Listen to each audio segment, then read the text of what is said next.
Mahigit 1 milyong halaga ng hinihinalang shabu ang nasamsam sa matagumpay na operasyon ng pinagsanib puwersa ng mga otoridad sa Barangay Central, Mati City, Davao Oriental, Disyembre taong kasalukuyan.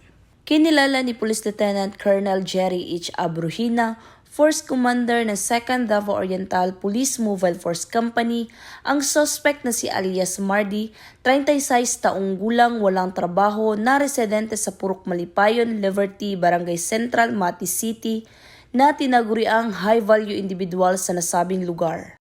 Ayon pa kay Police Lieutenant Colonel Abruhina, nahuli ang suspect sa bisa ng warrant of arrest na inihain na pinagsanib puwersa ng mga tauhan ng Davao Oriental Police Mobile Force Company, katuwang ang Mati City Police Station, Philippine Drug Enforcement Agency Davao Oriental at Maritime Police.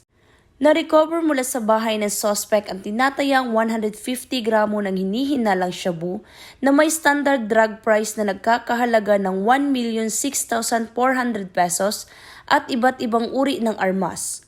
Ang suspect ay kasalukuyang nasa kustodiya na ng 2nd Davao Oriental Police Mobile Force Company at maharap sa kasong paglabag sa Republic Act 9165 o Comprehensive Dangerous Drugs Act of 2002 at Republic Act 10591 o ang Comprehensive Firearms and Ammunition Regulation Act. Samantala, patuloy naman ang panawagan ng mga otoridad sa publiko na makipag-ugnayan sa pagsugpo sa iligal na droga at pagpapanatili ng kapayapaan at kaayusan sa buong rehiyon.